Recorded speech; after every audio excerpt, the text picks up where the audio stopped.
I'm Daniel Gross, and this is the number. The number is 4.1%. That's the National Retail Federation's forecast for the rise in the all-important Christmas shopping season for 2012. Now, I'm up here on the High Line in New York City. This used to be the meatpacking district. It has been reborn as a high-end retail zone, so what better place to talk about Christmas shopping? I'm joined by Matthew Zeitlin, reporter at the Daily Beast, who has looked at the holiday forecasts.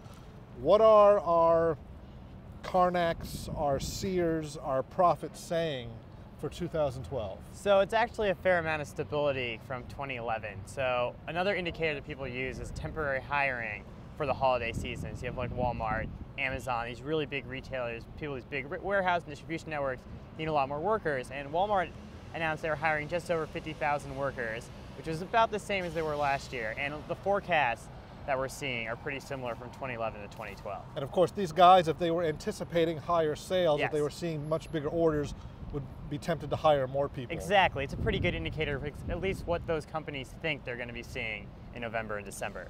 Now, as everybody says, economic growth has been subpar. It's Yes. growing 1 or 2% this year. There are more jobs than there were, but wages aren't really growing. Yeah. How can it be that retail sales for the holiday season will grow at 4 or 5% when the underlying economy is only growing 1 or 2%? What is enabling consumers to spend? Well, there's more to how much consumers spend than just the GDP growth of the economy as a whole. So I was actually talking to some of the people behind some of these forecasts, and one of the factors they looked at was cash coming into the household. And one thing they talked about is that the rise in home values has two effects. One is that it just makes people more confident. I'm sorry to interrupt, but the housing apparently is back. Yes. People have been saying that. Yes, us especially. Prices are up. Yep. Volume is up.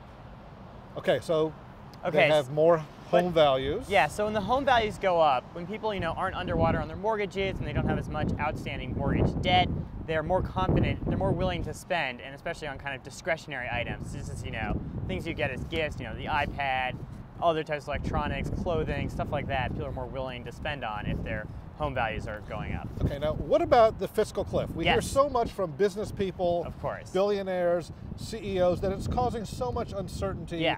that it paralyzes Americans. Is the typical shopper at Amazon.com or Walmart, are they concerned about the fiscal cliff? There's really not great evidence that concerns of the fiscal cliff have kind of trickled down to the consumer. One of the people I was talking to at Deloitte said that people tend to spend the money they have for the month that that they're spending it in. So November and December, even if something like the payroll tax, the holiday expires, that means taxes are going up January, February, March.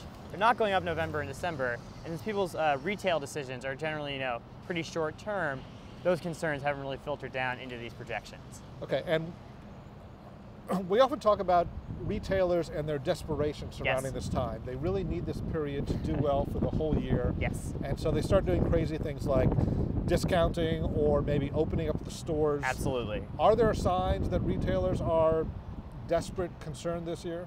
Well, so we are seeing this phenomenon called Gray Thursday. So it used to be, Macy's was famous for opening up at midnight on Friday morning. So now we're seeing places like Walmart, Sears, Target opening up Saturday night, and some places are even going to be open 26 hours from 8 p.m. on Thursday to 10 p.m. on Saturday.